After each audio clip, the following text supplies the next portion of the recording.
All right, greetings and salutations, everyone. Welcome after this very ridiculous Thursday night football game. Holy moly. They were about to go 99 yards to score a touchdown, to solidify a victory and go to 8-0. But somehow, someway, AJ Green on a route meant for him doesn't turn his head. Interception, end game. Very interesting, to say the very least. Was this what I anticipated? Absolutely not. But hey, that's Thursday night football. It seems like every Thursday, it is literally just up in the air as to who's scoring touchdowns, as to who is, playing up to their overall potential. Obviously, DeAndre Hopkins injured for majority of that game, out. Christian Kirk on that post route over the middle. Kyler Murray leaves him hanging. Otherwise, that's a touchdown. Easy. AJ Green could have had himself a touchdown there. And obviously the running backs for the Arizona Cardinals played very well, whether it was on the ground or through the air. Of course, Chase Edmonds finding his first rushing touchdown of the season. That is nice. James Conner is, of course, a vulture on the goal line and continues to eat up fantasy points. In that regard, Aaron Jones, A.J. Dillon coming out strong after a pretty much, just no presence last week after the fumble. They both were able to just pound the rock, find a lot of success. And Randall Cobb, he's still got it down in the red zone. Obviously, outside of the red zone wasn't really much of a factor. But nonetheless, what a game, huh? That's the NFL for you. Any given Sunday, any given day, even on a Thursday afternoon, doesn't really matter. How's everybody doing? Hope you guys are doing well. All right, so I'm here. I'm ready to answer questions for the fantasy football season. Many of you may be in a similar situation as I. Perhaps you feel like you have already lost your week because Kyler Murray didn't do anything. And if that is you, trust me, you're not alone. You join the club. This is exactly the place to be in order to go ahead and potentially talk away your frustrations and set yourself up for success in the future. All right, guys. So I see a couple donations being sent, and I'll go ahead and get there. Let me just look at the chat, see what we're doing here. What was that? That's football, purely. That's football. What was it? Monday night of a couple weeks back, or was it last week? No. It was week 6, where Josh Allen, throws the game at the end because he slips on the QB sneak. Every inch and every second matters, and my goodness, I don't even understand, man. I don't know where the call went to AJ Green. I don't know where he went mentally. What's up, Chaos Lord? How's it going?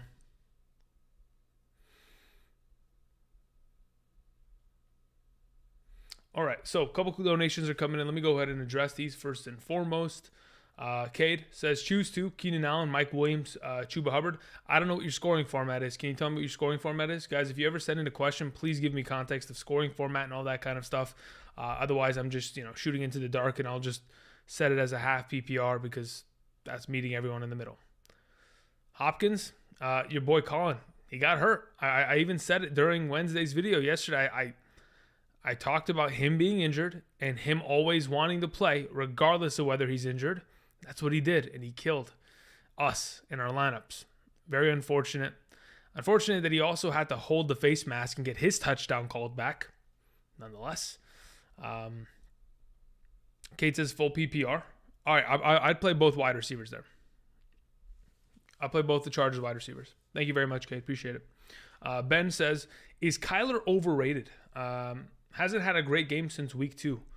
What do you consider a great game? Because I think we have perhaps different definitions of a great game, because I thought last week was fine. I thought the week before that was fine. If I'm not mistaken, last week against Houston, 3 passing touchdowns, good to go in terms of fantasy. The week before that, 4 passing touchdowns, good to go. So I think we have maybe different definitions of a good game. Maybe you're not talking about fantasy, you're talking about the NFL in general, and just like passing completion percentage, all that kind of stuff. But yeah, I'm on a different page than you are at that point, Ben. Let's see here. Abdullah says, who wins this? Jacobs, Lockett for Edmonds, Higgins. Truly depends on what the heck, Jacobs and his injury, his close call that he avoided, potentially pertains. If in fact we're in a situation where Jacobs is going to be missing time, then I'd be a little concerned there. And it also has to do with the fact that, what is Lockett's deal? Where is Russell Wilson? When does Russell Wilson return? Because that also will give us a little bit of context as to what we could potentially expect later on in the season. For now, it is very difficult to know what to do with Lockett until we have a for sure defined role and word as to what exactly we're going to do with Lockett. I mean, for now, I would say you probably just hold and hope that Russell Wilson returns in Week 10. But if that's not going to be the case and we find word of anything else, then you could probably switch to Edmonds and Higgins and try to jump on the Cincinnati train as it is. Appreciate that, Abdullah. And I did see your message that you said it's in full PPR. I'm completely aware of that. It's still, it's really sketchy not knowing exactly what Russell Wilson's deal is. Gamers Please Rise sends in a donation. Thank you very much. Says, thoughts on the 2017 NFC Championship non-call, a Saints fan. The 2017 NFC Championship, what are we even talking about? I don't even know what that is. I mean, I'm legitimately going to Google it. Are you talking about the Rams? If that's what you're referring to. Is this the Rams game? Yeah, it is the Rams game. What do I think? It was pass interference. What do you mean? Whether you're a Rams fan or a Saints fan, it was pass interference, clear as day. But obviously, the refs had a different agenda on that afternoon, to say the very least. Let's see here. Assault sends in a question. Says, somebody sent me a trade. Dalvin Cook for Swift and Metcalf. Do I take it? Dalvin Cook for Swift and Metcalf. You're going to get Dalvin Cook for Swift, Metcalf. I think it's a matter of whether you have Madison. If you have Madison, I'd feel a little bit more comfortable doing that. But to be honest, if Metcalf... Again, this is another question regarding Russell Wilson. If Russell Wilson comes back in Week 10, I might want to just keep Metcalf and Swift in that scenario because Swift's balling out. He's the number 3 running back at a half PPR. He's even higher in the full PPR format. The guy's he's killing it. So it just depends on what the Russell Wilson scenario is. Guys, if you guys are going to send in questions regarding, Russell Wilson-esque kind of questions, just understand that I don't have the information. It hasn't been privy to us. They have not talked about it. And the last time I heard, it's going to be, 6 weeks. And if that's going to be the case, then you might want to look elsewhere and maybe take trades as such. But I don't know for sure. Ben says 30 plus fantasy points, as in that's your definition of a 30 plus fantasy points in a 4-point per passing touchdown league. Where are you going to get that from? I'm actually curious. How many quarterbacks have put up over 30 points? Because I understand that may be your definition of a good performance, but let me I can find the stat right now. In a 4-point per passing touchdown league this season, there have been literally 12, in 8 weeks, or not 8 weeks, let's say 7 weeks in one game, however many games we've played, there have only been 12 quarterback performances in a 4-point per passing touchdown league thus far this season that have surpassed 30 points. So, Ben, when you say Kyler Murray hasn't had a good performance since week 2, well, neither have a lot of other quarterbacks. I mean, it is extremely difficult to get over 30 points in any capacity. And that's why I asked you, what's your definition? Because we certainly differ. If it's me, anything that's getting me 24 points at the quarterback position is more than I could have asked for. Even if it's projecting me 30, I would go and I would say 24 is great. Vance Walker says start to AJ Brown, Calvin Ridley, and Terry McLaurin.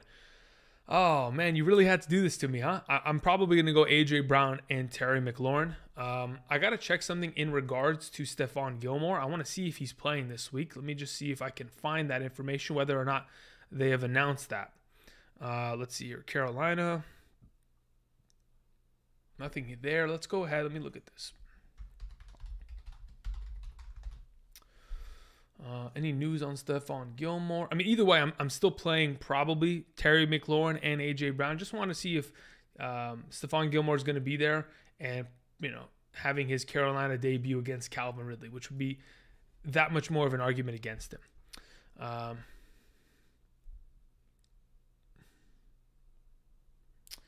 Let's see here.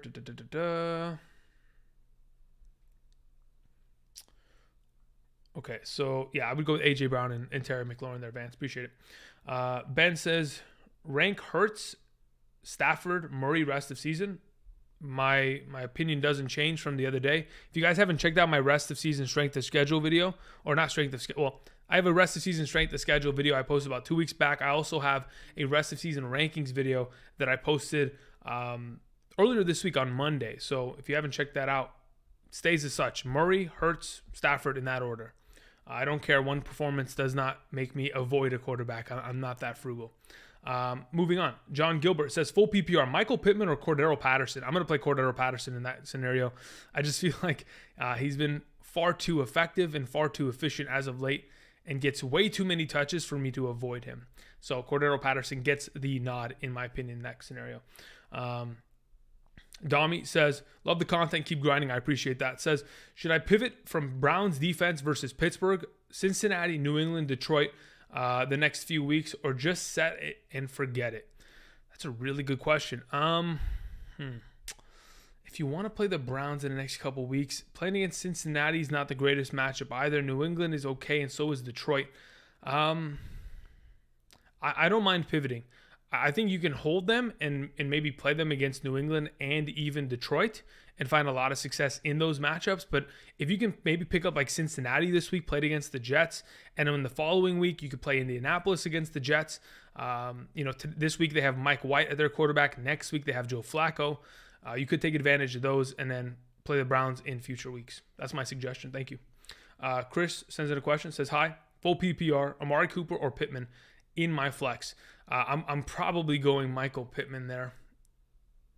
I'm thinking of Amari Cooper, and there hasn't just been enough for me to think it's a done deal, and I'm flying him out there regardless. It is a very good matchup in the terms that it's probably higher scoring, and he could probably find success, but I'm probably just rolling with Michael Pittman there against Tennessee. It's even better matchup. He's the number one. T.Y. Hilton's dealing with injury, and Michael Pittman, when he's the number one on the field, has seen a incredible amount of targets this season. Josh says, Allen, Pittman, Sutton, full PPR pick 2. I don't think it really changes much from earlier this week. I'm for sure going to be rolling out Keenan Allen in that regard. I think Keenan Allen, especially in a full PPR, is just the guy that you kind of have to roll out there because you know that his value could be 15 just by sleeping at the wheel and get himself all those receptions. And then it's just a matter of Courtland Sutton versus Pittman. Both play extremely easy matchups. The whole question is, what is Courtland Sutton going to look like with Judy on the field?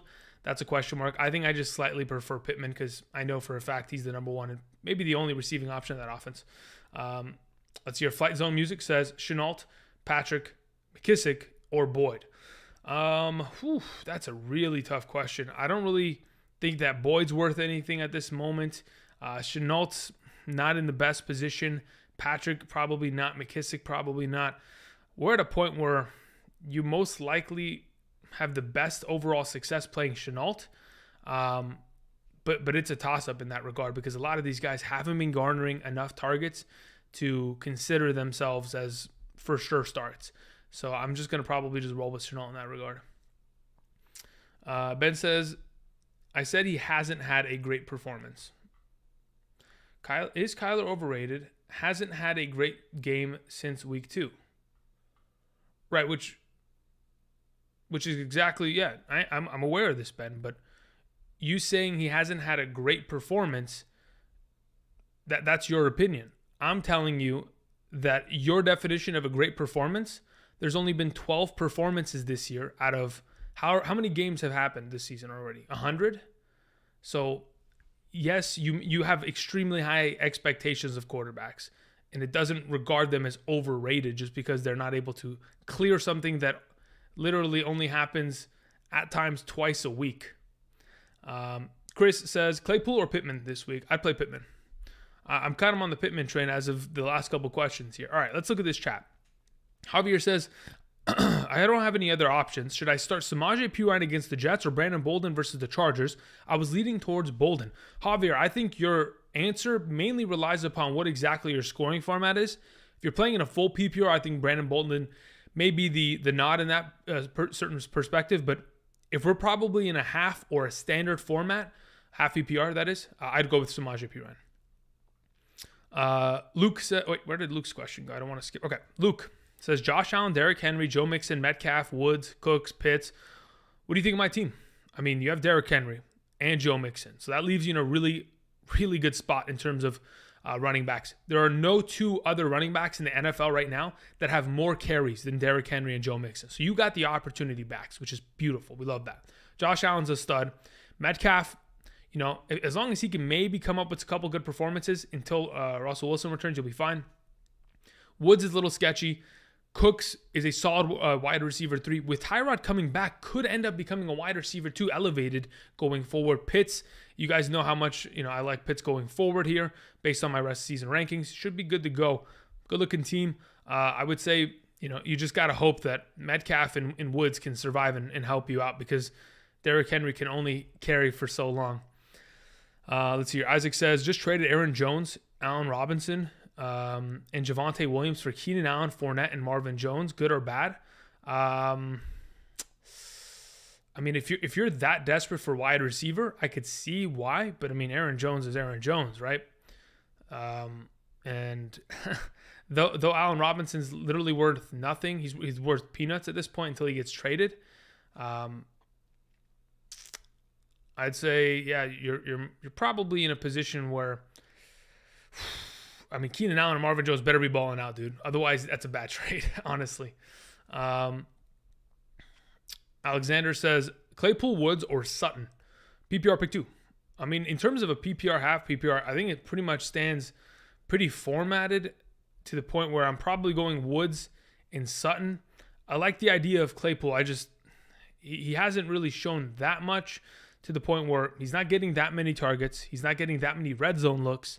And Ben Roethlisberger isn't the same deep ball thrower that he used to be, which kind of limits his overall upside. And that's why I kind of avoid him in regards to the two others. Let's see here. Okay. You know what's funny, Luke? You sent me a donation the exact same time that I was reading your question in chat. That is absolutely hilarious. Well, either way, thank you for the donation. And yeah, we just talked about your team. Holy moly, perfect timing. Ben says all love. Kyler's stinking this season, though. I mean, look, to each their own. That's your opinion. I appreciate it. Thank you very much. Appreciate the donation. Very generous of you, Ben. Let's see here. Comeback player of the year says Jameis Winston. Huge game this Sunday. W crab, W crab, W crab. All right. Well, let's see. Let's see if the revenge game actually exists for your boy Jameis. All right. Let's see what this chat has. Here we go. T. Higgins or Amari Cooper? Probably play Amari at that point. Man, could people just stop spamming me? For goodness sake, I got to throw my phone across the room and just throw it on the couch and hope to goodness nobody... I mean, like, what are we doing? Holy moly. All right. I'll trade Allen Robinson for a 2-day-old McChicken. Gee, Merry Christmas, Lucas. No, come on. Listen, for those of you who have Allen Robinson still on roster, let me give you some semblance of hope. The hope is, prior to the trade deadline, that they move him. Where could he potentially go? Well, there are a multitude of destinations where he could potentially land and find a lot of great value. Let me throw out some options. Now, though I would love to see Allen Robinson land with the Green Bay Packers and give Aaron Rodgers a solidified wide receiver too, that is most likely not going to be the case because their GM and their front office are buffoons. They don't know what they're doing in terms of helping Aaron Rodgers. Nonetheless, I think if Allen Robinson could land, I mean, if he could go ahead and land in New Orleans, beautiful. We'll take that. That'd be fantastic. If he ends up getting moved and goes to, I mean, let me think here. Does that even make sense of a trade? No, they're not going to send him there. There's actually not that many places he could actually go that have cap space. Like Indianapolis could take him, but I don't know if they want him. There are a bunch of places where he can go and immediately become the number one. Just a matter of whether or not they're going to try to make the push. But that's the semblance of hope for Allen Robinson. If you're considering a 2-day-old McChicken, that is. Appreciate that. Let's see here. 14-team league. Robbie Anderson droppable?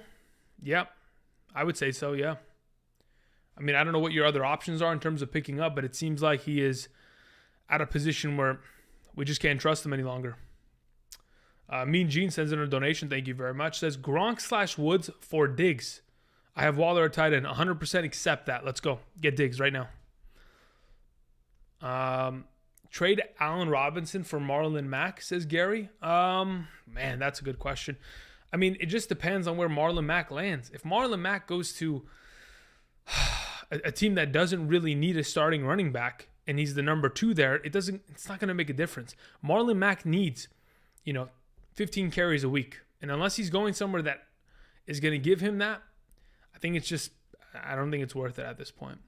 I feel like Allen Robinson just has so much more raw value that you could move around with prior to the speculation of a Marlon Mack potential. He could go to Houston. That's a funny joke. That would be hilarious. Andrew, what are your thoughts on Ingram's trade? That's a great question, Ronnie. Going back to the Saints. I mean, the last season he was with the Saints, he had career-setting numbers. He's played well in the last couple of years too. He hasn't been bad. The only reason they moved him out of Baltimore is because, of course, shorter contract. They had drafted a running back, and they were going to move on from him because he is an older running back. But if they go back to the two-headed monster days of where Kamara and Ingram are dicing it up and killing defenses, then he could have RB3 value, far higher than he did, of course, in Houston. So he always will have the potential of getting that touchdown, getting a little bit of PPR work, and elevating himself to an RB2. But ultimately, outside of that, doesn't really have anything much. Imagine Mac going to San Francisco. To be honest, I wouldn't want that. I think Elijah Mitchell's great. And Jeff Wilson's coming back. I mean, they don't really need him. JaMychal Hasty's still there. They don't need him. Let's see here. A couple donations came in. Josh says, hey, Andrew, thanks for all you do. No problem. I appreciate it. You're the best thing that's happened to my team. Have a great weekend and keep doing what you do. Oh, that's very generous of you. Thank you very much for the kind words, Josh. I appreciate it. Glad I could be of service. John Gilbert says, Javonte Williams or Kadarius Toney rest of season, full PPR. Ooh, I would rather have Javonte Williams rest of season, mainly because I don't know what the heck Kadarius Toney's going to turn into. It could be a 2-week flop and we're moving on. I'd rather have the potential upside of a rookie running back in the second half of the season than a wide receiver. Because, again, it is so much harder to find upside running backs than it is upside wide receivers when you get into the later half of the season. Comeback player of the year says, starting Jameis over Hurts, I'm all in, baby. To each their own. Good luck. I hope it literally I hope Jameis goes for 40 points. I hope it. That's what I'm hoping for. I hope he can get his sweet revenge. But my only question is comeback player of the year. Who's going to catch the ball? Because Alvin Kamara will catch the ball. Who else is going to catch the ball? Because that's really the biggest question. Because I didn't see anybody going out and making any big plays against, the Seattle Seahawks on Monday night. Just curious what your opinions are on who the heck is catching the ball over there. Is Callaway going to show up this week? Because if that's going to be the case, then, that would be nice. But I don't know. Bo Center says, Hubbard plus Amari Cooper to Christian McCaffrey owner for DJ Moore. Do we want to upgrade that badly? Yeah, I don't mind that. I'll take that.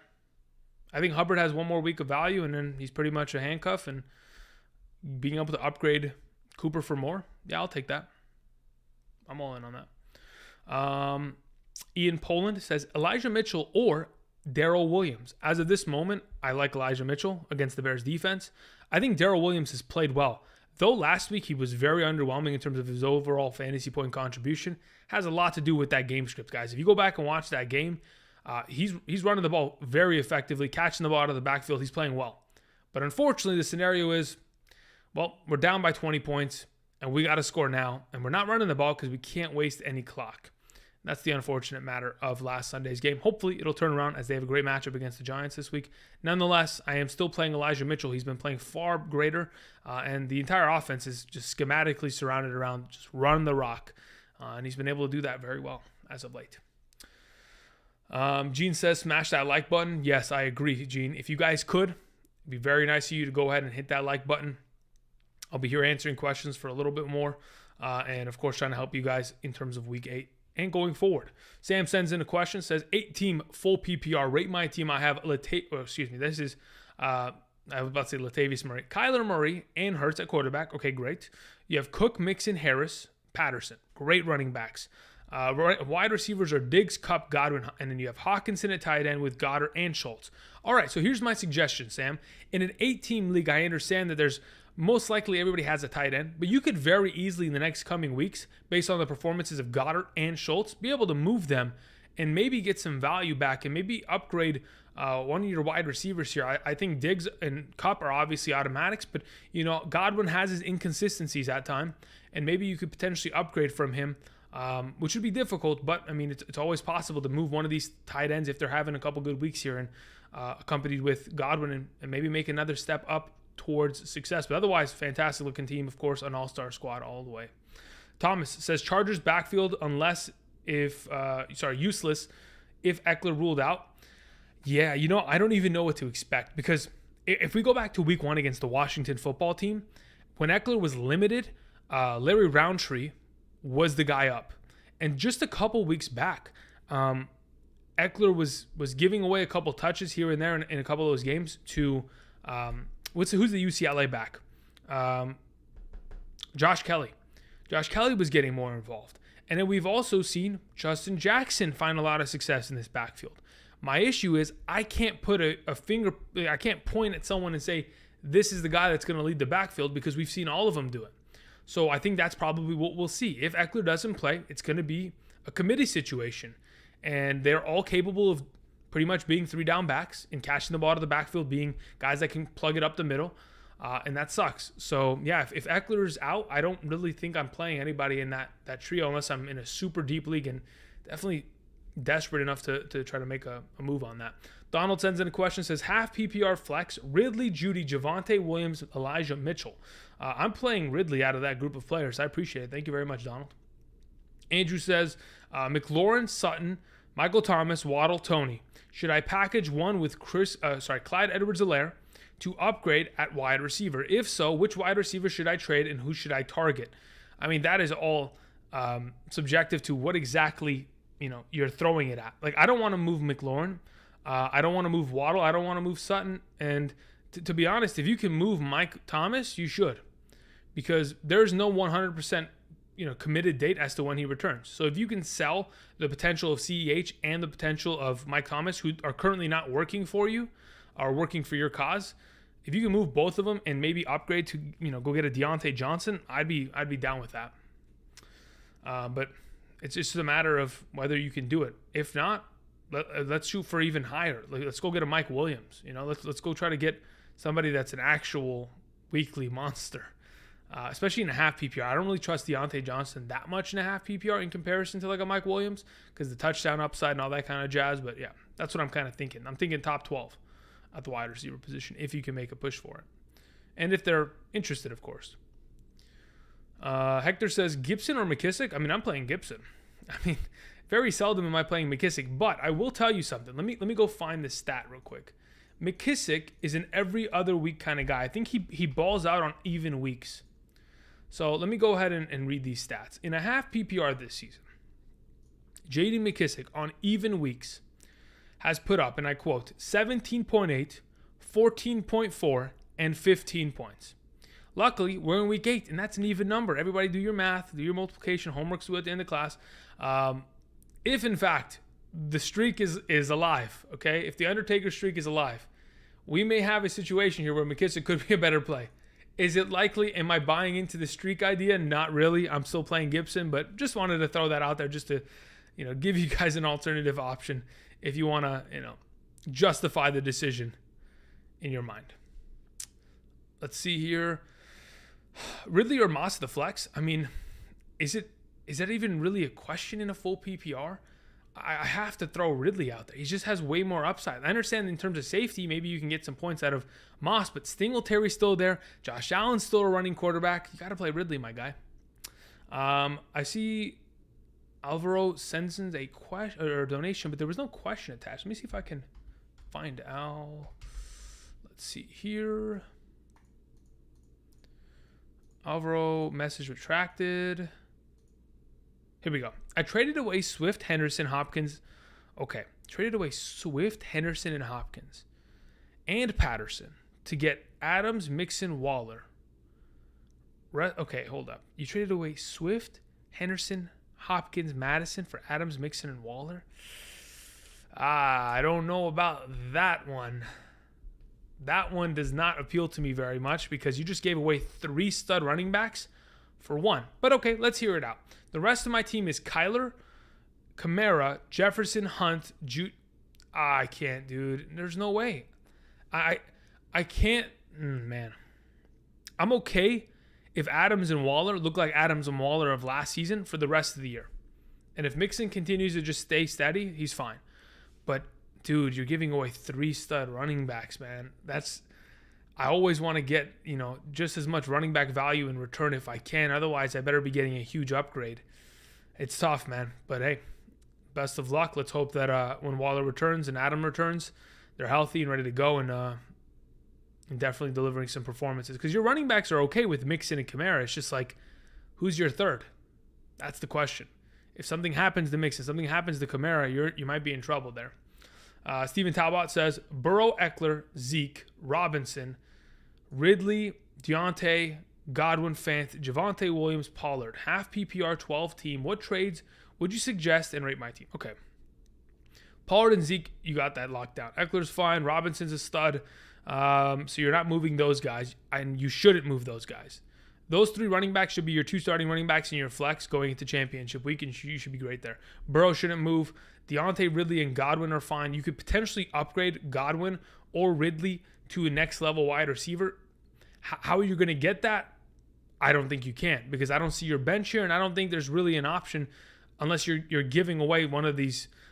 Maybe somebody likes Javonte Williams or maybe wants to take Fant off your hands and give you some garbage tight end back. Otherwise, I think you're in a pretty good position to not move. Unless, again, you have someone on your bench that is of greater value than you even anticipate, and you could maybe go ahead and accompany that with a Godwin or a Ridley and move and try to make an upgrade at wide receiver. Who I'm looking to upgrade at wide receiver, I mean, look, if you're trading Godwins and Ridleys, these are guys that are in the wide receiver 2 conversation. You got to get an upgrade. You got to go after Debo's or Hopkins or Jeffersons. You got to go after those kind of players, AJ Browns, and see if you can pull one of those off. Patrick Raymond says Hubbard or David Johnson. For this week, I'm playing Hubbard. It's for sure there. David Johnson could be good rest of the season, especially with Tyrod at quarterback. He likes to check it down to him. But for right now, we're going to go with Hubbard. Hawkinson or Schultz? I'm going to play Hawkinson. Guys, if you haven't checked out my tight end video, I dropped it earlier today, about, I would say, maybe an hour before the Thursday night game. It has my quarterback and tight end rankings in there for those of you who are interested. Thank you very much. Let's see here. Vibing says, Kyler, in all capitals, might I add. Kyler makes me sick. Dude, trust me. Listen, fantasy football, yes, we all love it, and we can't get enough of it. But a performance of a player, I mean, maybe I've just become numb to it because I play in so many leagues, or I've played in so many leagues. Like right now, I have 13 just redraft leagues, just 13 redrafts alone. Not even talking about the one dynasty and then the best ball galores that I have. I've become numb to players performing badly because it just happens. That's just football. It's the nature of the sport. You're not going to always be on fire, right? So it's okay. You'll live. You'll be fine. Jason says, Mike Evans or McLaurin this week? I'm fairly certain that I'm going to lean with McLaurin in that regard. Because Mike Evans, Mike Evans versus... should we do it? Should we pull it up? Mike Evans versus the Saints, what he's done? I don't know if you guys want to hear it, man. If for those of you who have Mike Evans, here we go. Let's read them out. In the last 3 games, in the last 5 games that he's played against the Saints, 1 catch, 1 touchdown for 3 yards, 4 catches for 64, 1 catch, 2 yards, 1 touchdown, 4 catches for 69. That's it. And then 0 receptions on 3 targets, 0 yards. So those are the last 5 games. His best overall performance in a half PPR scoring format belongs to a game in which he caught 4 catches for 69. I'm hoping that he's far better than that this week, but Dude, it seems like Marshawn Lattimore has this man's number, which is just crazy to think because Mike Evans is such a talented receiver.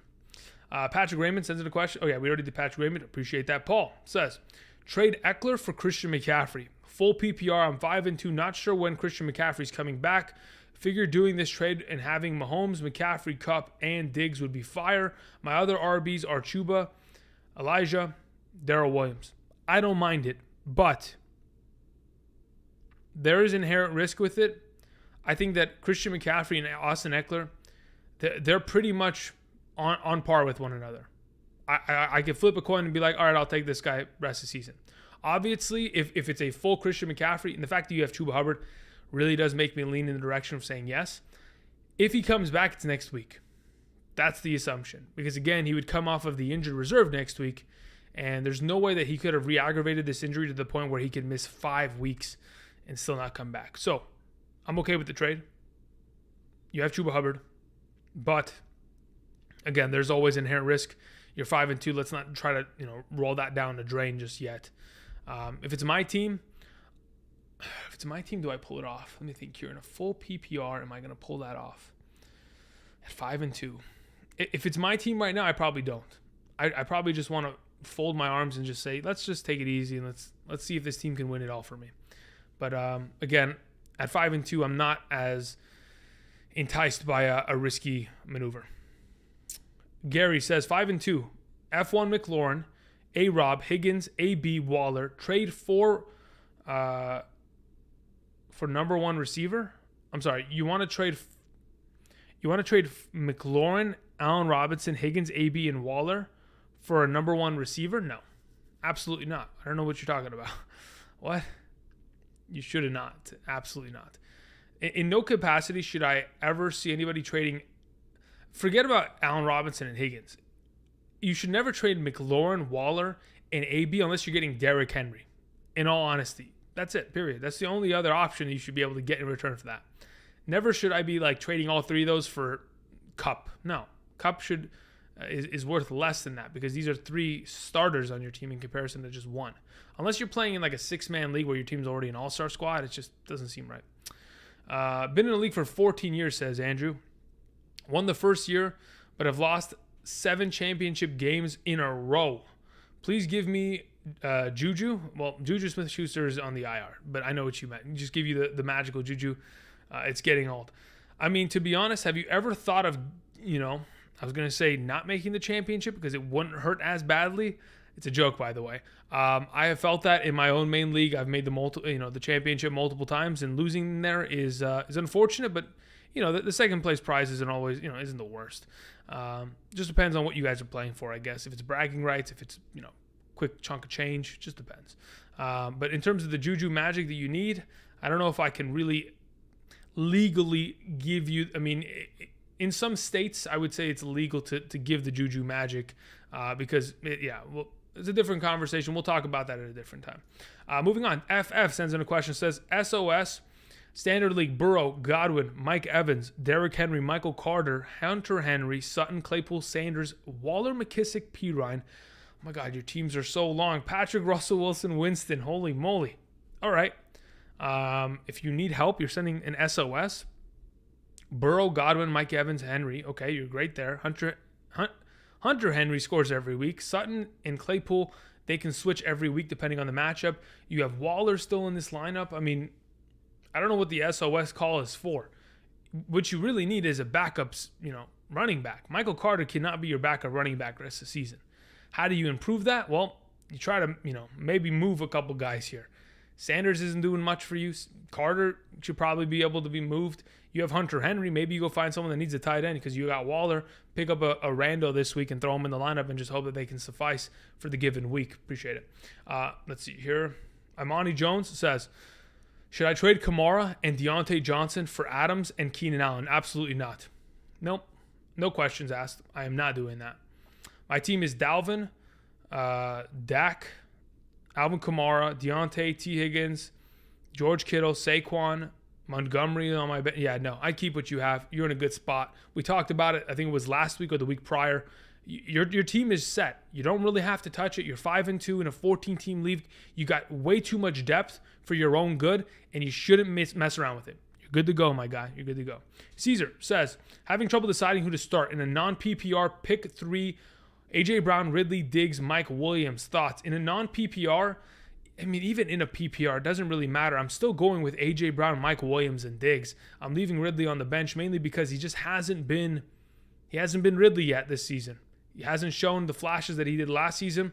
I mean, when we're talking about Diggs, A.J. Brown, and Mike Williams as well, they have far more touchdown upside that'll help you in a non-PPR league. That is my suggestion. Justin Moss says, WTF, you got Cook, Kamara, and Barkley. Justin, I stopped asking questions for some of these leagues. I just take it at face value. They tell me their teams, and I say, you know what? Well, looks like you got a better team than I do in a 10-team league, so it is what it is. Hey, Andrew, do you see Schultz production being hurt by Gallup returning? Yeah, I do, Dorian. Hope you've been good. No, I've been doing great. Thank you for asking. Look, I talked about it earlier today in my tight end video, the tight end / quarterback video that I posted. I do expect his numbers to go down. I'm hoping they don't because, Cedric Wilson has gotten a good amount of targets as of late. Let me see here. Cowboys. Let's see here. So let's kind of put this in perspective. If we go ahead and we look at what the Cowboys have done without Gallup. Again, he got hurt in week 1. So we just have to kind of put that in perspective and then just move accordingly with that all as a determined factor. So if we go ahead and look at it in a half PPR scoring format, Cedric Wilson, week 2, in the absence of Gallup, only 2 targets. All right. Then in week 3, had himself 4 targets, was tied with Amari Cooper for most targets at the wide receiver position. The week following that, had 2 targets again. Then after that, had himself 1 target, while Noah Brown had 4 targets. Then we had Cedric Wilson have 7 targets in week 6, and then we are here in week 8. So technically, is Michael Gallup a wide receiver that's only going to get 2 targets a week? That's unlikely. But the reason why I think that Schultz could still sustain his value is because they really do like to run a lot of 11 personnel. He's going to be on the field. And he's not getting targets because Gallup's not there. He's getting targets because he's open. And when you're getting open consistently every single route, well, you're in a position where you're most likely going to continue to get that, high volume of targets. And it's not even that high of a volume of targets. Getting 6 to 8 targets for a tight end is great. But, in a normal capacity at wide receiver position, we're thinking, okay, that's a normal wide receiver, no big deal. We saw T. Higgins have 15 last week, and we didn't really even freak out because we're like, so be it. Let's see here. Okay. Asher says, any insight on Schultz versus Gronkowski this week? Not sure who to start. Check out the video. That'll give you some context as to how I kind of expect everything to pan out. Let's see here. Okay. Miles Sanders on my waivers. Is he worth picking up? Yes. The Scrubs 878. I would definitely. Oh, sorry. Yeah, that's your name. Okay, cool. I would certainly decide to pick him up if you have available room on your bench and there's a guy there. Maybe you have like an Amon-Ra St. Brown that you're not really feeling. You're like, I can just move him on from him and go ahead and pick up Miles Sanders. By all means, please do so because if he's healthy, he's technically the starter of his team, and it's very hard to find starting running backs in the NFL, especially late in the season for fantasy. Appreciate that. I saw Heat send in a question. Heat says, what do you think of Kadarius Toney rest of season?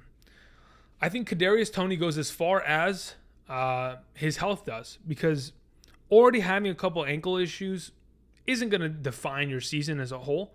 But it could certainly stagger it to a point where even when he returns, Sterling Shepard's going to be more involved. He may not see as much of a target count as we once saw him.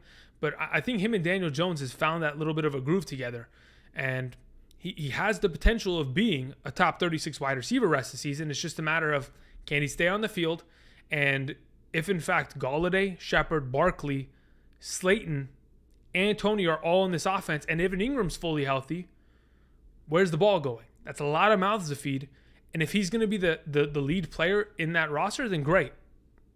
No questions asked. Maybe could be even creeping into that top 24 position because of how many targets he's seen and how good he looks in terms of his transition to the NFL. But it's just a matter of where's the ball going to go and can he stay on the field? Appreciate it, Heat. Mike 400 says, And I'll come back to you, Sergio, in 1 second. Mike 400 says 14-team half PPR, 2 flexes.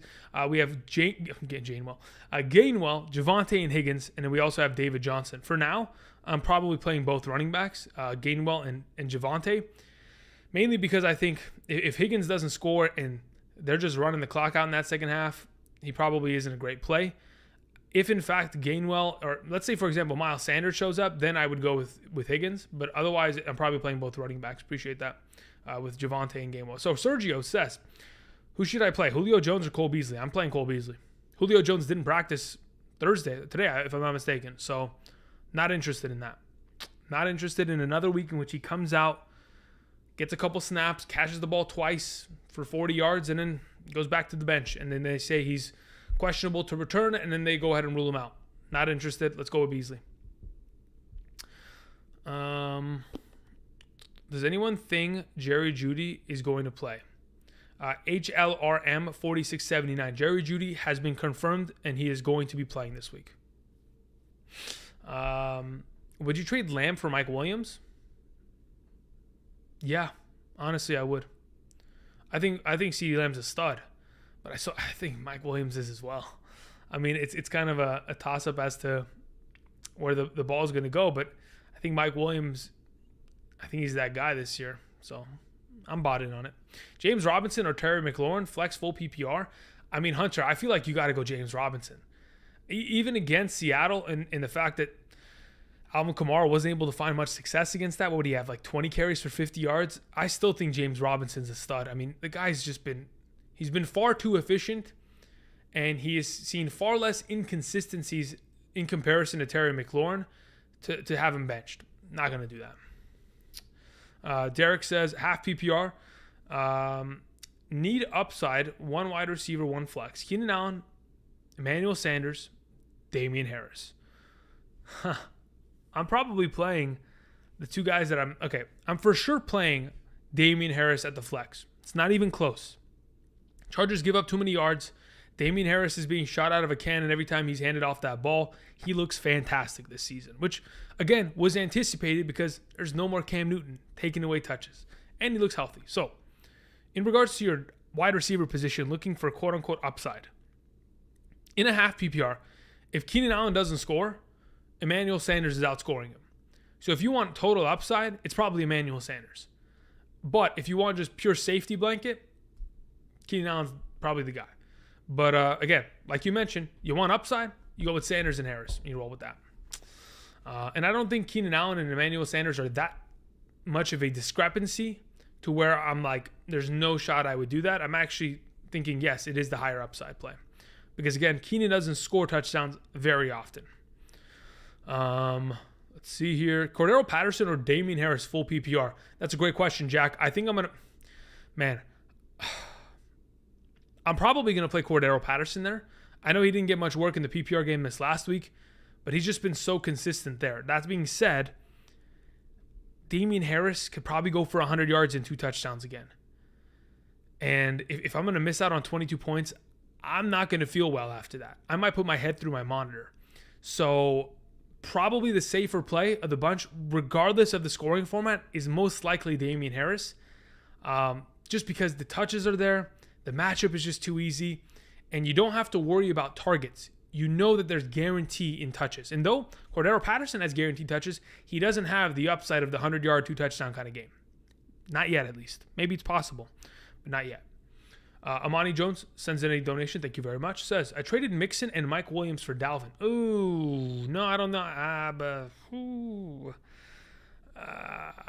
So that's what you did. Okay, got it. That's not what you just did. So people were wondering how he got Saquon, Alvin Kamara, and Dalvin Cook on the same team. That's the context for how he got Dalvin Cook. Now that I'm looking at that, I'm beginning to be like, oof, maybe I wanted to keep Mixon and Mike Williams. But to be honest, your team is so stacked at this point that I'm not even worried about it. Troy says, yo guys, you guys need to ask about trades before you make them. No. They don't need to ask for my permission. That's not how it works here. Listen, I'm here to just give you guys my opinion, try to give you my suggestion to hopefully help you. you make your decisions at the end of the day, right? Because you guys are your GMs, and you gotta trust yourself before you trust anybody else, right? Let's see here. Danny says Mike Williams, Godwin, or Fournette. I'd probably go Mike Williams there this week because, again, Fournette, though he's great, it's a tougher matchup. DeAndre Hopkins thoughts, says David Martinez. David, I mean, look, I talked about it on yesterday. I was going to say Wednesday. It literally was yesterday. I talked about it yesterday. DeAndre Hopkins was going to play hurt, and this was a potential problem that we were going to face. DeAndre Hopkins in playing hurt is synonymous with one another because he has this record of never missing a game for for injuries, and he's a tough guy. He wants to try to pull it out, and I respect everything about that. I mean that is a guy that's willing to put it all on the line for his team, and I respect that beyond belief. But for fantasy purposes, yeah, we expected it to happen. We expected something like that. The best case scenario would be that touchdown he got. He doesn't close his fist and grab the damn face mask, and he scores. But unfortunately, not the case. Aaron Jones sell high? No, I don't think that's the case. I mean, Aaron Jones is a stud for a reason, right? There's a reason why he was my number 6 running back going into this year. Are there a lot of other really good running backs? Absolutely. But Aaron Jones is Aaron Jones for a reason. Does D'Ernest Johnson have any value, says Joe King. I get that. Joe King, like you're joking. Thank you. I'll be here all week. Seems to me he has value in ESPN leagues. Give him 7.9 fantasy point PPR. In terms of that's their projection, that's a decent projection, about 7.9 fantasy points. Do I think he eclipses that number? It just depends what the game plan is. I mean, Baker's going to be there. Jarvis should be good. And if they try to execute a plan very similar to the one that they ran in the NFL playoffs where the Cleveland Browns did defeat the Pittsburgh Steelers defense, then by all means, there's a very good chance that D'Ernest Johnson could line up and score himself a rushing touchdown, play that Kareem Hunt role. Does he have more value than that? No, I think he's very much so a risky play because we don't know what is going to happen in that backfield. Just like we didn't know last week that was going to be a complete smash play, completely running over Denver. So a lot of, I would say, variables that aren't being, that we're not really in control of and we don't really know, that kind of put us in a pretty bad spot here in terms of predicting his kind of potential. Big Dog Pound says, PPR. Start 2, we have Darrell Williams, Khalil Herbert, Gaskin, Zach Moss, Emmanuel Sanders. Darrell Williams, Khalil Herbert. I think I'm firing them both up. Those are my 2 suggestions at this moment. Thank you very much, Big Dog Pound 1. This is from Dylan. It says, could have traded Brady for Derek Carr and James Robinson. Did I mess up? I mean, depends what your running backs look like, because I would say, yes, you did mess up. Because James Robinson, I mean, this is a guy who's putting up 20 points a week. I mean, that's what he is. That's what he was last year, and it seems like he hasn't really slowed down. Paul says, hit that like button, people. Support the GOAT. I appreciate that. Yeah, if we can get the number over at least 150, I mean, there's 300 of us in here. I'm trying to answer everybody's questions to the best of my ability. Would greatly appreciate if you guys support the channel. Of course, another way to support the channel, check out Underdog Fantasy. For those of you who haven't heard, if you go ahead and sign up today with your first deposit of 10, well, it's not even 10. Underdog's willing to match any deposit you make up to $100. So if you're like, you know what, big baller status, I'm dropping a 50 bones, they're going to match that and give you an extra 50 in their games. And of course, you can play the Thursday night games. I mean, I drafted a team earlier today. Obviously, James Conner, because I was a 3rd pick, didn't carry me far enough. But hey, it happens. The pick'ems are fun. I've been running a lot of those basketball ones. I was able to hit Luka Doncic on the under tonight. I'm still waiting. I got to actually check. What did Draymond Green do? Because I have Draymond Green over 23.5 points, rebounds, assists. Let me see here. Where is Mr. Draymond? Hello? Where's the Golden State game? Here it is. They lost in overtime. Let's just hope he cleared the stats. Draymond Green, oh my God, 16. That's 23 and a half. I had the over. He killed me. All right. I'm done. Anyway, guys, check out Underdog Fantasy. I'm telling you, it's a lot of fun to be had. I can assure you that. The pain, yes, it exists, but that's, anything fantasy related has pain, and that's why we are so addicted to it, because despite how much we get hurt, we're still willing to go back for more. Thank you very much. All right, guys. Let's see. Gabriel says, seriously, worried about my top picks. Christian McCaffrey, DK, Keenan Allen, Kyler, rest of the season. I've tried to trade DK and Keenan Allen, but I have no takers. Would you trade? Who would you trade for these two? I mean, you need 2 wide receivers in return because it doesn't seem like you got anybody else. So if you're going to trade these guys 1 for 1, you probably aren't going to get enough value in return, and it's not going to be worth your overall investment. Sure, you might be able to give DK Metcalf and maybe Keenan Allen and try to get 1 for 1 Deontay Johnson in return. A little bit of a discount there, maybe DJ Moore. But again, they are going to be relative discounts in comparison to what you ended up kind of going for. And you might not even be able to get those players because they've just shown more potential as of late. At this point, you're probably going to have to hold and see if they can have upside performances in the coming weeks to kind of solidify themselves and then make it so where you can maybe move them, hopefully. Appreciate it, Gabriel. Dre Day Reviews says, start Casey Williams or San Francisco Elijah Mitchell. I'd play Elijah Mitchell there.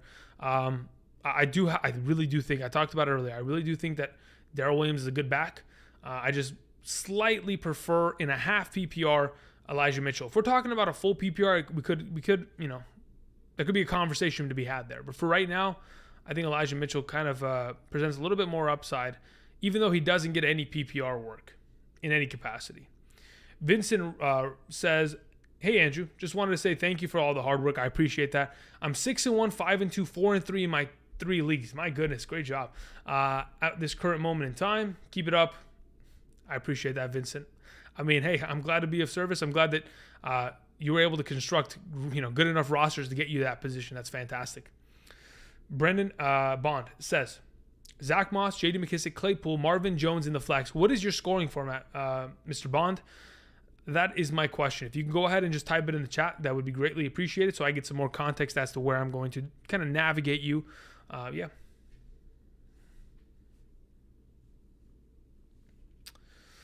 Here we go. Okay, Kai says, struggling at wide receiver and have decent running backs. Okay. Would you trade Gibson and Julio for Thielen? I get Thielen. Nah, God. Do I want to trade Gibson and okay, look, I don't care about Julio. It's straight up just Gibson for Thielen. And I don't think I want to do that at this point. There's two. I can't. I literally can't. Physically, my body will not allow me to click the accept button there. I just think that Gibson is just better rest of the season.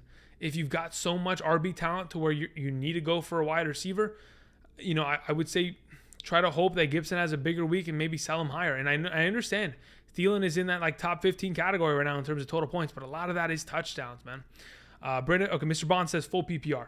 So going into this week in a full PPR, I don't want to play McKissick, even though it is the even week. Throwing it out there. It's between Moss, Marvin Jones, and Claypool. I'm probably playing Marvin Jones Jr. there. I appreciate it, Mr. Bond.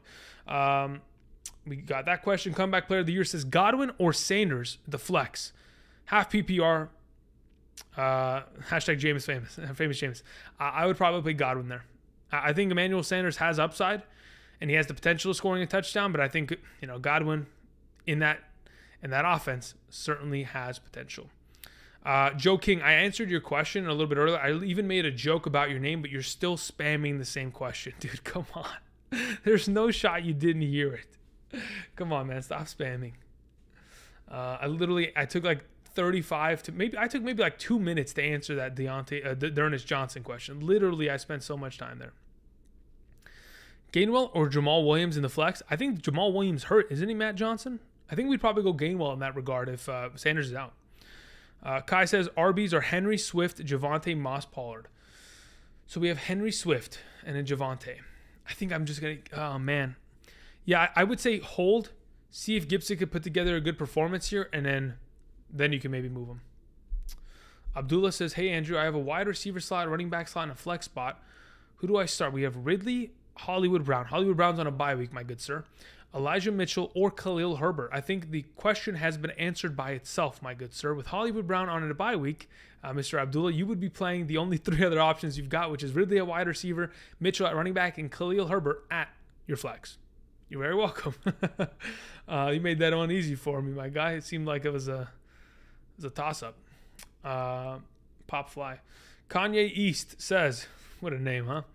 Would you trade T. Higgins for Saquon? I would trade T. Higgins for Saquon in every timeline on every universe that has ever existed in this world. Every time, every place, everywhere. I would give Higgins, and I would give, I was going to say I give my left, pinky finger, but I don't think I'm going to do that. But you know what I mean? Like, I would 100% give me Saquon, dude. It's not even close. Let's see here. What are your thoughts on Aaron Jones carries being taken from Dillon? Sell high or hold? I mean, look, Dillon is going to be a part of that offense just as much as Jamal Williams was last year, guys. And to be totally honest, I'm not too afraid of it because we know who the goal line back is. That is Aaron Jones. We know who the PPR receiving back is. That's Aaron Jones. So even if, in fact, there are going to be weeks in which maybe he vultures a touchdown, A.J. Dillon isn't more than, 150 touches this season. And I think that's pretty much what he's been on pace for. Let me confirm this. I'm actually curious what we got here for Dillon so far.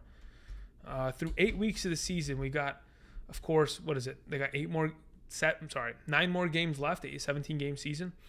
Thus far this season, A.J. Dillon has a total of 68 rushing attempts and 10 total receptions. So nearly halfway through, has almost a total, if we just round it up, to 80 touches. We double that, get him a little bit more, 170 touches. Yeah, could be devastating to an extent, but doesn't really bother me too much. Let's see here. Okay, cool. Why is everybody talking? Oh my God. I'm not even going to address that. Why are we talking shit about Mike Davis, okay? Somebody said they felt good dropping him. I'm glad you felt good dropping him. Listen, if you have the ability to drop a running back of that nature in your league and not be, I guess punished by it, by all means, more power to you. Trade Judy for Claypool. Yeah, I think I'd be willing to have Claypool rest the season over Judy. Traded Keenan Allen and Gainwell for A.J. Brown today? Question mark. What do you think? Says Ben. That's a fantastic trade. I would take it 10 out of 10 times. Seriously. Unless Miles Sanders tore his ACL, that's the only other scenario in which I wouldn't accept it. But doesn't seem to be the case. So I'll take A.J. Brown rest of the season by a long shot. Let's see here. George says, hey, Andrew, you're goated. Thank you. I don't know how you want me to respond to that, but I appreciate it. Thank you, guys. If you do feel that I'm goated, please click the like button down below.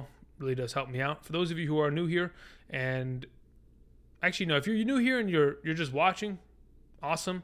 But I think you need to be subscribed to chat. So if anybody's wondering how to type in and they're not allowed to, I think you have to be subscribed to the channel. Check that out. Grant, holy moly, thank you very much for the generous donation. Says, hey, man, we have a 12-team full PPR Superflex league with 3 wide receivers. That's the best format to play in. I have Tua, Mac Jones, Carr, Adams, Godwin, Amari, A.J. Brown, Michael Thomas, stud wide receivers, Connor, Chuba Hubbard, Christian McCaffrey, CEH. We have Dalton Schultz. We have Uzama. And then we have, okay, so that's basically it. Cool. Should I trade Adams and Mac for Matty Ice, Patterson, Gaskin, Thielen? Wait. Wow. That is a really good question. Are we trading?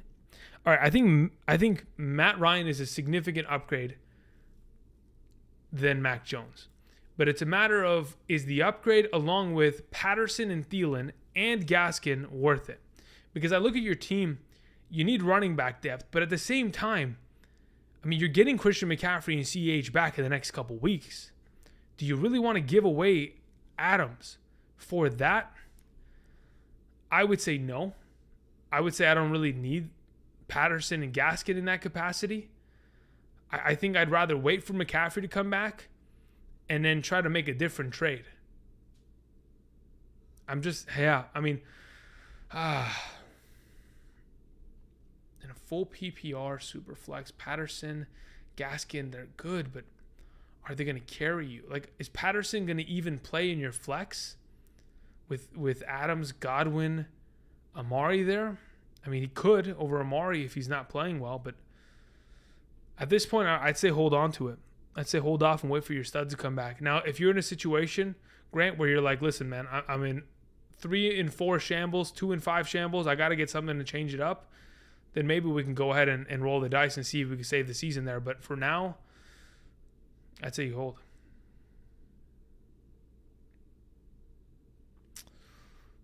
Let's see here. Xavier says, I got offered DJ Moore and Logan Thomas for Amari Cooper and Kenyon Drake.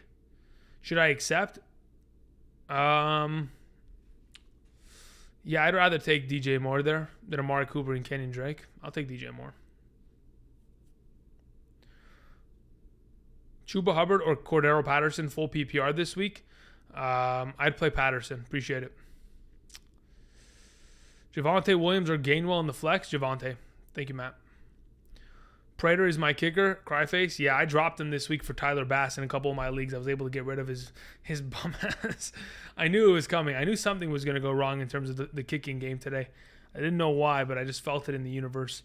Andrew, I need help. Okay, at the quarterback position, do I start Mac Jones, Tua, or Darnold? Sorry for the reaction, but I think it suffices for the scenario. To be honest, I think I'm just going to roll out Tua, and I'm going to hope for garbage time, legitimately. Nitty Gritty says, 3 and 4 traded Diggs to get Sutton and Javonte Williams. What do you think? I don't like it. I'm going to be totally honest. I don't like it. Also, who would you give up for Khalil Herbert? I wouldn't trade for Khalil Herbert. Wait, I don't understand. Okay. Appreciate the donation. But first and foremost, Khalil Herbert is only as valuable as David Montgomery's out. And Diggs is way more valuable than Sutton and Javonte Williams rest season. Way more. It's not even close. So for now, I appreciate it. Maybe a mistake. I hope it's not. I hope it works out the best it possibly can for you. But for now, I'm just not too excited about that.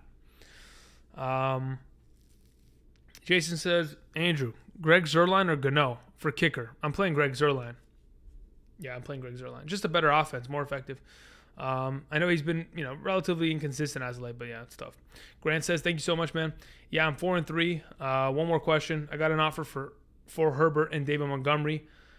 For Michael Thomas and Connor. No, I'd keep Herbert and David Montgomery. I swear. David Montgomery's a league winner. I don't want to get rid of him at all.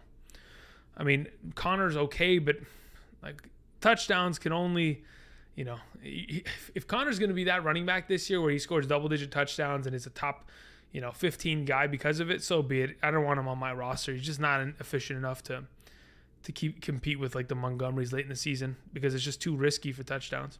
Choose 2, Corey Davis, Jacoby Myers, or Cole Beasley. 0.75 PPR this week. Justin, I'd play Myers and I'd play Beasley. I appreciate it. Should I look? Okay, this is Joaka says, should I look to make any more trades? 12 team, 4-3, Brady, Zeke, Mitchell, Adams, Diggs, JJ, Pitts. Bench has handcuffs. 4 trades this week to get it up to this. I mean, at this point, the only thing that you can improve, honestly, is Mitchell. It's the only thing you can improve. So if you can make some moves, sure.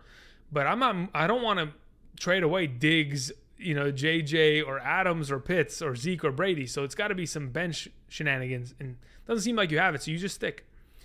Being offered, okay, this is BZAP, says, being offered Darren Waller for Joe Mixon. Already have Kamara, Gibson, Mike Davis, and Khalil Herbert. I wouldn't do it.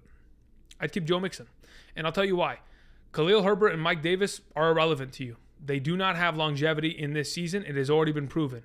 So when we're talking about your running backs, Kamara has Mark Ingram coming in, could hurt him, and Gibson hasn't been Gibson this year. So why get rid of a running back when you might be in grave need of one if, in fact, something is to go wrong in the next couple weeks? Just for Waller. I don't feel it's great. I feel like you should probably just keep the RB value there. Remy. Dude, when I hear Remy or see Remy, I think of Ratatouille. That's a great movie. Either way. T. Higgins, Devonta Smith, or Jerry Jeudy. Of the group, it's probably T. Higgins, then Devonta Smith, then Jerry Jeudy, because, again, we got to wait and see what Jerry Judy's capable of, but that's probably the order at which it's currently sitting at for right now. Kevin H. says, Andrew, I have Dalvin Cook, Christian McCaffrey, David Montgomery, and Fournette. Who should I trade when Christian McCaffrey and Montgomery come back? You should not trade anybody. Keep all 4 of them. Can I tell you why? It's because you want to have more RB depth. You want to have the ability to choose. You don't want to be forced into decisions. If you have the ability to choose Leonard Fournette versus the worst run-stopping defense in the NFL during your fantasy football playoffs, instead of a respective running back that's going against the matchup, he's also injured, he's also dealing with this and that. Having the ability of choice is so valuable in fantasy football, even down the stretch. So I wouldn't trade anybody. I'd keep all 4 of those studs and keep rocking it out. Bill Gates says, Andrew, please help again. Who? Tua, Bridgewater, Baker Mayfield. Thanks. I play Bridgewater. Thank you. I had a video posted today. Why are you guys asking questions on quarterbacks and tight ends? Just go to the video. You don't even have to watch it. I literally put timestamps to help you guys. Go to the description, click on the name, boom, you figure out where they're ranked. Done. Easy clap. All right, moving on. A good trade target for Ridley and Patterson. You want to trade 2 for 1?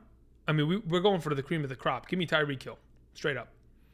Give me those guys. I want top tier. Give me Jamar Chase. They're not going to give it to you, but that's what you got to go after. You got to ask for it and see what, you got to shoot for the moon to fall amongst the stars, right? You get that, that's the sentence we're going for.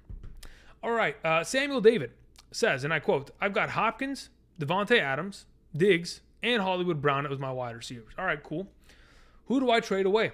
I was thinking of trading one wide receiver plus D'Ernest Johnson or Swift for a top running back. I mean, Swift is a top running back, so I don't really think you got to move him. But if you want to trade one wide receiver in D'Ernest Johnson or Swift, I would suggest probably moving Hollywood Brown. I want to keep Adams. I want to keep Diggs. Or you could potentially move Hopkins if you'd like, because, again, there's a lot of pieces in that offense. You want to move Hopkins and D'Ernest Johnson, go get a top RB, by all means, I'm all for that. That'd be a great option. And if as to who you're going after, I mean, it's just a matter of who's willing to give you a running back. Because if you can get Jonathan Taylor, Najee Harris, James Robinson, Aaron Jones, for goodness sake, if you can get these top tier quality running backs, you should do it. Cool. Awesome. Thank you. What's going on with the Chiefs? All right, Ron Morris, I'm going to explain it because I explained it during my YouTube video today, but I guess none of you decided to watch. Rich Rodriguez says, Andrew, did you watch Demolition Man? No, that's the one with Denzel Washington, right? I don't think I've seen it. I know. Listen, I remember the conversation. You told me to watch it, but listen, I don't have time to watch anything. You know what I watch in my spare time? I watch film in my spare time. That's why I'm going to have a rant on the Chiefs right now. Okay, let's talk about the Chiefs. The Chiefs on Sunday were dominated in terms of time of possession by such a significant margin that it made me want to throw up in my mouth. But did I resist the urge? Absolutely. Because I know that this offense and that Patrick Mahomes, they're not capable of that every single week. Their time of possession in comparison to Tennessee was 23 minutes and 39 seconds in comparison to 36 minutes and 21 seconds. So that's probably not going to be the case every week. In fact, this season alone, there's only been one other game in which they lost in terms of time of possession was against Baltimore, another run-heavy team. So the way to beat Patrick Mahomes is not only keep him off the field and keep him in a position where, of course, he's forcing to have to come back in the game and instantly score, but you also want to sit in cover 2, cover 3 defenses where you're forcing him to have to throw it short. When you put 2 high safeties and you're manning up everyone else, you are basically telling Patrick Mahomes, guess what? You are not allowed to throw the ball 15 yards down the field. Because if you do, I'm going to pick the ball from you. And that's the scenario that he's been sitting in. And he's far too impatient of a quarterback. And he has not learned to play like Brady in the sense that he can dink and dunk for 10 plays, go down the field and score. He's not patient enough, and he needs to find that patience. And that's the problem with this team. Now, of course, you could say the offensive line's an issue. Sure they are. But it's also Patrick Mahomes not trusting himself to throw some people open. It's also scenarios in which this team is making stupid mistakes, a lot of penalties that are killing their drives. And then on top of it, a lot of these interceptions and these turnovers he's throwing are off tip passes, man. I mean, can somebody catch a damn ball for this offense? If you're going to be in scenarios in which Mahomes is impatient, they're losing games, they're down in time of possession, their defense sucks, it's not even just one man, it's the whole team that's terrible. And you know where that starts from? Coaching at the very top. It's got to be fixed. I mean they need a bye week badly. They just don't have one until like week 12. What is it, right? Week 12. Anyway, so there's my little rant. You're welcome. Thanks for coming to my TED Talk. I appreciate you guys staying here. There'll be snacks at the lobby. Appreciate it. Thank you. All right, a couple more questions came in here. By the way, just a heads up, I'm probably going to be heading out at about 10:20 my time, so I got about 25 minutes here of asking or answering questions. I will try to answer everything that I possibly can. If I'm not able to, hopefully we'll be able to answer some questions on Sunday morning, 8 a.m. to 10 a.m. Pacific Standard Time, kickoff with Kirchhoff. Appreciate it. All right, a couple questions got sent in. David, I think we answered that one. We did. Paul sends in a question. Says, full PPR. Need a flex and an RB2. Emmanuel Sanders, Chuba Hubbard, Darrell Williams, Elijah Mitchell. Also, Austin Eckler is hurt on my question mark to trade him for Christian McCaffrey earlier in chat. Listen, he is injured. Does that constitute you trading him away? He's been injured already this season. He came back just fine. I understand missing 2 practices coming off the bye could be of a concern. I'm not too worried about it, but if it does give you more credence to make that decision, by all means, I see them as even properties. If you want to go ahead and make that trade, you are in the position to do so because you have Hubbard. Nonetheless, to answer your question in terms of the flex and your RB2, your RB2 in this position, I would probably say is Elijah Mitchell, and then your flex is most likely going to be Darrell Williams. Thank you. Tyler Keenan says, 12-team half PPR. Current team is Herbert. That's Justin Herbert. Ryan, I'm assuming that's Matt Ryan. So we're talking about a super. Actually, no, this is your full team. My apologies. Full team. Herbert, Ryan, Najee, Mixon, Booker. DJ, is that David Johnson or DJ Moore? I'm assuming that's David Johnson. Oh, you have DJ. You have DJ and DJ. Okay, so you got both DJs. So David Johnson, Jeff Wilson, DJ Moore, McLaurin, Shepard, Ayuk. Any trade suggestions? Who's your tight end? Because it doesn't seem like you have one or you're not proud enough to flex them out here. Who am I trading for? Najee and Mixon are great rest of season. If you can get another stud running back, you should. Try to get a third stud running back for your flex every single week, especially in a half PPR because wide receivers aren't as reliable there. But I mean, I don't mind rolling out Shepard in that position. I just much rather have a stud RB, 3 for this flex spot. So if you can move Booker, DJ, Jeff Wilson, Shepard, Ayuk for anything of that nature, 3 for 1, 2 for 1, I'll do it and try to just get a decent running back there. Appreciate it. Okay, Jonathan Smith says 10-team PPR. 5-2, Lamar Hurts, Lamar, Jalen Hurts, Saquon, Mixon, Robinson, Damian Harris. I mean, that's what I'm talking about. In terms of running back depth, Saquon, Mixon, Robinson, Damian Harris. I love it. Moss, Adams, Lockett, Marvin Jones, Myers, Schultz, Goddard. What should I do?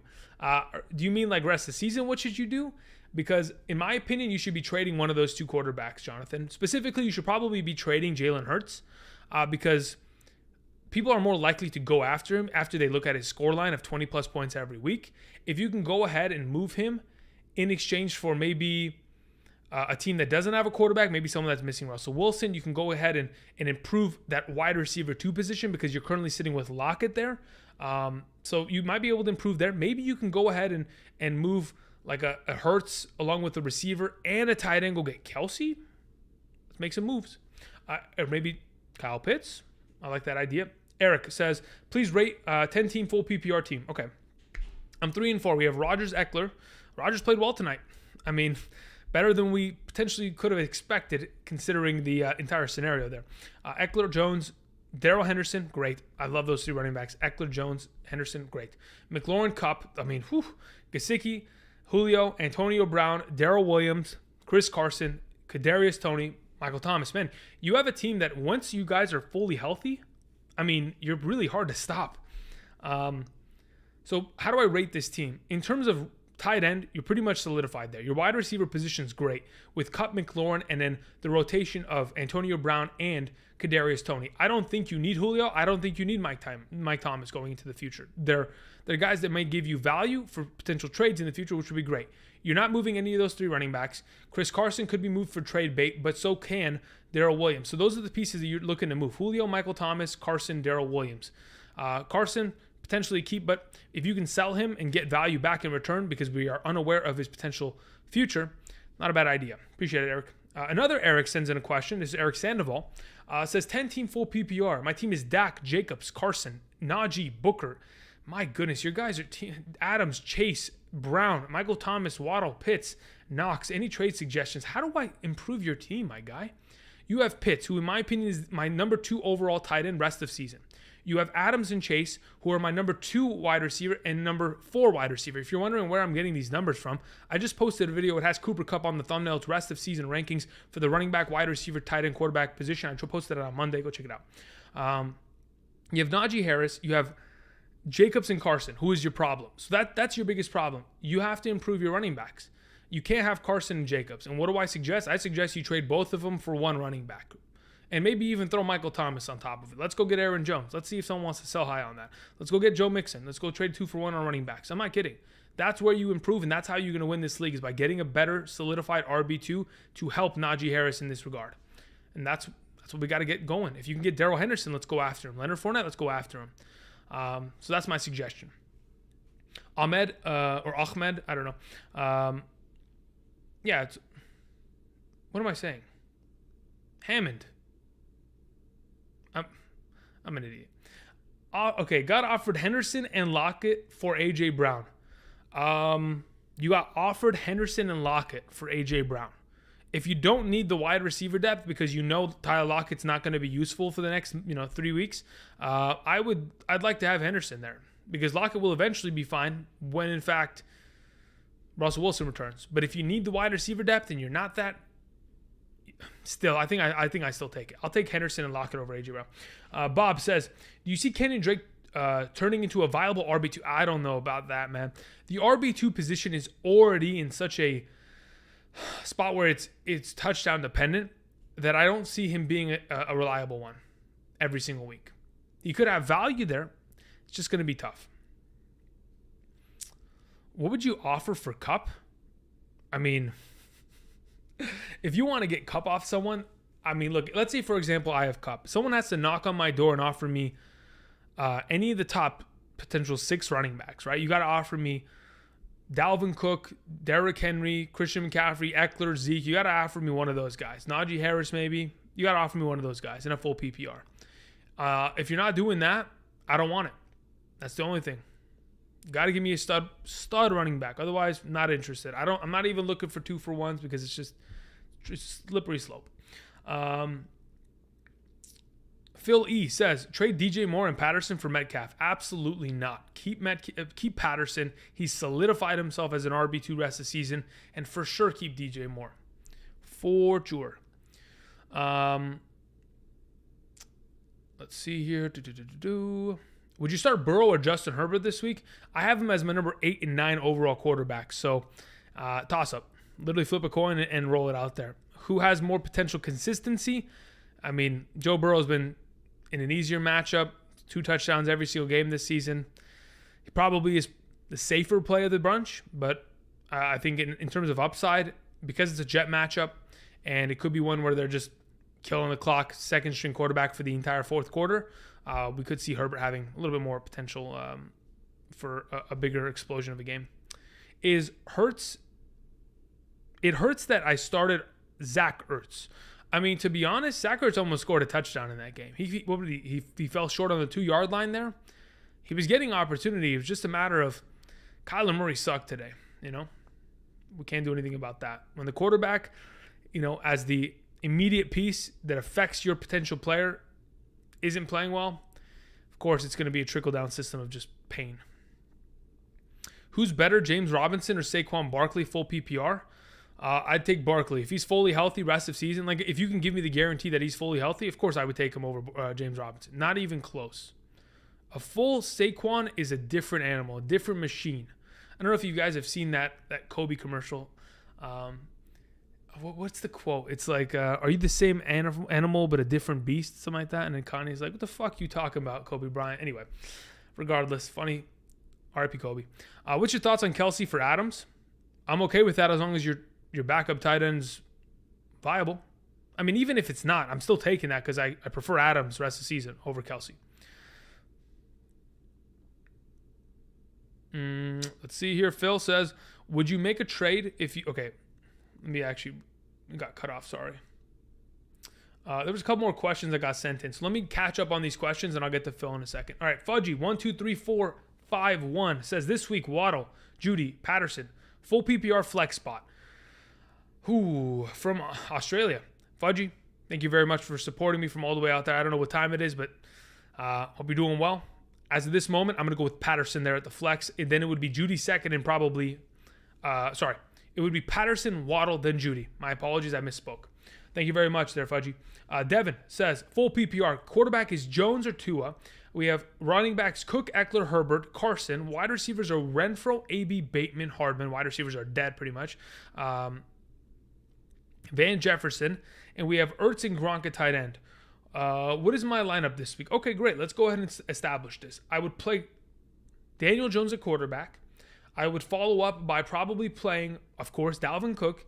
If Eckler is injured and he's not able to play, you would play Herbert instead. Otherwise, of course, you play Eckler. At wide receiver, Bateman and Renfro on bye week. Oh my God, Antonio Brown's injured, so Hardman and Jefferson are your two wide receivers. And then if you have not already played Ertz, you're playing Gronk, and you're good to go. Thank you. Kawan says 12 team, half PPR. Lamar, JT, Kamara, Hines, Mitchell, Gordon, Lamb, Scary Terry, AJ Brown, Jerry Jeudy, Dalton Schultz. What should I try to trade for? Kamara and JT and Mitchell are your running backs. You don't need running back. Lamb, Scary Terry, and AJ Brown are wide. You need a better tight end. That's literally it. What do you improve to? Pitts, Mark Andrews, Travis Kelce. Let's go see what it takes to get one of those guys.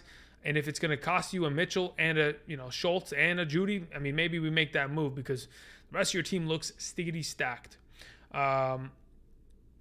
Grant says, sorry, man, I have Michael Thomas and Connor trying to get Khalil. And okay. Yeah, I take that. If you can get Montgomery for that, I don't mind that. I have Christian McCaffrey, Chuba, and CEH. Risk letting go Michael Thomas. Thanks, man. I mean, is it really a risk? I don't think so.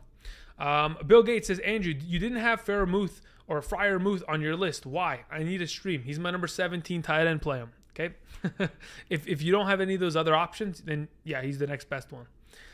Phil E says, would you make a trade if you already have Harris, Kamara, Fournette, Jefferson, and Thielen? Would you make a trade? As in, would you try to improve this bunch? No, I would leave it as such because they are all studs. Period. Let's see here. AIWGS says, traded Aaron Jones and Gaskin for Cook. Thoughts? I love it. I'll take that. I mean, seriously, that's a great trade. Chris says, start one, half PPR. Devonta Smith, Claypool, or Gibson. I'm going to play Gibson there. And then Claypool, then maybe I play Devonta Smith second. It doesn't matter. We're playing Gibson. Thank you. All right, guys. I got about 13 minutes here. Mr. Money says you're a tank. So be it, man. So be it. I don't know how to respond to these questions. I mean, like, what? I don't know. Appreciate it. Thank you. All right. So, ladies and gentlemen, a couple more questions are being sent in. Do not forget, if I'm not able to answer your questions today, I apologize in advance. We do have a Discord server. The link is down in the description. There are a bunch of people always active that are answering questions, a part of our community. You could always fire off in the comment section, but I know it's very difficult to find responses there. I try my best. Again, there's a lot of questions being asked of me every single week. Besides the Discord server, we will be streaming Sunday morning like we always do, 8 a.m. to 10 a.m. Pacific Standard Time. Kickoff with Kirikov, as I'll be trying to help you guys for your Week 8 lineups. Week 7 was absolute shambles, but Week 8, with so many players back in our lineups, we should be in a far more stable position where we're not as scrambly as we were last week trying to, oh my God, Sterling Shepard's out, Darius Slayton, Dante Pettis, who am I, and just complete chaos. But nonetheless, I appreciate you guys. Thank you very much. Answer a couple more questions here, and then we'll be closing up shop real soon here. And I'll get Buzz. I will reassure you about Christian McCaffrey in just a moment. So Ashton says, CeeDee Lamb, Barkley, Fournette, 4, Deontay Johnson, and Jonathan Taylor. I'm so confused. You're willing to trade CeeDee Lamb, Saquon Barkley, and Fournette for Deontay Johnson and Jonathan Taylor? Absolutely not. I would rather have CeeDee Lamb, Barkley, and Fournette rest of the season. Thank you very much. Thor sends in a question and says, Hawkinson and Higgins for Pitts. Full PPR. Yes, I'll take it. Higgins doesn't really... Higgins is Higgins. He's expendable. That's what I mean by that. All right, so let's reassure you guys about Christian McCaffrey. Let's look up a couple things here. Christian McCaffrey has not played very many games since the conclusion of the 2019 season. But let's not forget, in the 2019 season, this is a man that surpassed over 1,000 rushing yards, over 1,000 receiving yards, and was the third greatest fantasy football performance of all time in a half PPR scoring format and in a full PPR scoring format. Only behind the legends of was it Marshall Faulk and I think LaDainian Tomlinson who have the better seasons. I think that's about it. Nonetheless, we know what he's capable of doing. We know he's a monster. Even this season alone, Christian McCaffrey has already proven that he's a capable, unstoppable force, when healthy, of course. But that's the question. Is he healthy? In 2020, in the 3 games that he played, 27 fantasy points, 22.8, and then 32.1. Those are the 3 games in 2020. In the 2 games that he played fully this season, 23.2, 22.2. So what are we going to get when Christian McCaffrey comes back? Well, we're going to get 22 plus points every single damn game. And if we're not getting that, then something's wrong. And if something's wrong, then chalk the season, I'm done. But when Christian McCaffrey returns and he gets back to being himself, healthy, and an unstoppable force, I'm not worried about him. He's going to get his touches. He's going to fix Sam Darnold. And he's going to get this offense back on track. He's just been far too valuable. And if he wants to keep getting injured in his career, well, I'm just going to keep falling for it because he's just too good at fantasy football. That's it. He is way too valuable for me to ignore it. All signs in terms of opportunity, touches, receptions, and points per touch, everything points to him just being the best fantasy football prospect out there. And if we're going to have to deal with him dealing with injuries, this will be the last time. Fool me once, shame on you. Fool me twice, shame on me. This is my second run at it. We'll see what happens. Appreciate it. Okay. A couple more questions came in. Kobe says, made a rookie move. LOL. Got mad and dropped Gaskin. I don't blame you. I could, it happens. It happens to the best of us. But yeah, you gotta be patient with some of these guys. You truly do. Brandon says, start Herbert or Gaskin. Excuse me. I would play Herbert in that capacity. And start Uzama or Ricky Seals-Jones. I'd play Uzama. Thank you. Phil E says traded DJ Moore / Patterson for Metcalf while having. Yeah, look, even with that being the case, I still don't like it. And I hope it pans out with Russell Wilson coming back, but still I don't really like the trade there, Phil. Thomas says, bro. I say, what's up, bro? He says, Keenan value ? All right, let's talk about Keenan Allen's value. What is Keenan Allen to us? Keenan Allen in a full PPR is probably the only receiving threat in that offense that could live without a receiving touchdown. Keenan Allen was drafted under the assumption that he would be doing what Mike Williams is doing right now. So with Mike Williams playing the way he has, we're in a position where, of course, Keenan Allen's value is low-end wide receiver 2. And that's pretty much it. That's his capacity. That's his ceiling. Because he's not scoring touchdowns, all right? Thomas, dude, why do we got to spam with 17 question marks, my guy? Just take it easy. Take it easy. We're doing fine. Okay, I'm answering the question. Take it easy. Goodness gracious, you guys are just so aggressive for no reason. Just relax. Relax. It's just fantasy football. Joey Pancake YouTube says, what do I need to do to improve? I have Herbert, Tua, Taylor, Swift, Henderson, Fournette. Running backs are set. Adams, Hopkins, Fant. Arizona defense, Higgins, Devonta Smith. To be honest, how do you improve that? Upgrade Hopkins? Really, that's it. That's really it. Upgrade Hopkins. Maybe you want to move up, upgrade Noah Fant, but it's going to be hard to upgrade a running back rather than a wide receiver because you can move Hopkins and get somebody else when you get, Anyway, so that's my suggestion.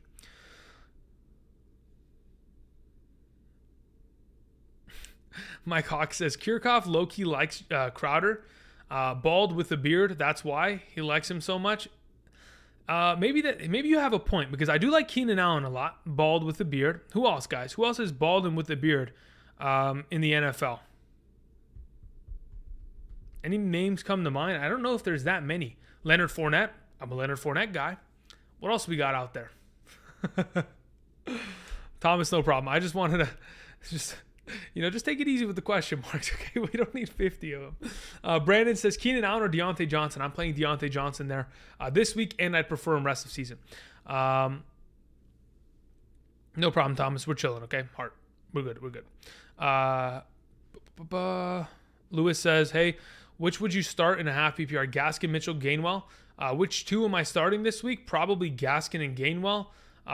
If Miles Sanders is playing, Mitchell and Gainwell. I misspoke. I would play Mitchell and Gainwell. If Sanders is playing, I would play Gaskin instead of Gainwell. Okay, cool. Sorry. Misspoke there. Just wanted to reiterate. Sorry for spamming. No, you're fine. You're fine. Take it easy. Take it easy. You're fine. That was the whole point. I'm saying relax. I'm not mad. Okay. Brett Kiesel. Yeah, but I'm talking about offensive players. I'm talking about fantasy guys. Let's see here. JK sends it a donation. Thank you very, very much. Says they offered me Waddle and Gaskin for DK. Thoughts? I don't know if I want that. I like Waddle, but I don't think I like him that much. I think I'd hold Pittman, Sutton, or Gainwell. I'll probably play Pittman there. Who do I start in the flex? Terry, Mixon, or Fournette? Probably probably Mixon or Terry. Thoughts on Cortland Sutton? Let's see how it goes this week. I think Jerry Jeudy either unlocks him or locks him. So with that in mind, be careful. Start Pirine or D'Ernest Johnson or Collins. I'd play Pirine. Let's see here. Pukes2X says, PPR, wide receiver. This is going to be one of the last questions before I get out of here, guys, okay? Appreciate it. Thank you very much. Wide receiver, Jacoby, Landry, Mike Williams, Lamb, okay? We got good wide receivers there. Chubb, Hunt, Collins, D'Ernest Johnson, Mack at running back, okay? Tight ends are Kittle and Higbee. Josh Allen's at my quarterback. What do I need? You need another running back. In all honesty, you need another running back. Sure, you have Collins that will kind of serve for right now, but when D'Ernest Johnson disappears and Collins disappears, you need a flex because you don't have one. You have Mike Williams, you have Lamb as your wide receiver 1 and 2, you have Chubb and Hunt as your RB1, RB2, you have Kittle as your tight end 1, you have Josh Allen, but you need a flex, and that's what you need to go after. Go get a flex. You need someone like a running back, low-key, RB2 status, maybe Cordero Patterson, rest of the season in a PPR could be nice. All right, gentlemen, ladies, children of all ages, I appreciate you guys coming out to this circus. I got to go work on content for tomorrow, figuring out what the heck I'm doing because I'm not 100% certain as of yet. So I got to go figure out what I'm doing, go figure out some graphics, set all that up, and see what we can come up with for tomorrow to try to help you guys improve your teams as we progress into week 8. I appreciate you guys coming out, spending your time, sending in donations, liking the video, continuing to support the channel, whether it is with your viewership or anything that you guys do to promote the channel with people in your league. I understand it's difficult to do, whether it's signing up for Underdog Fantasy.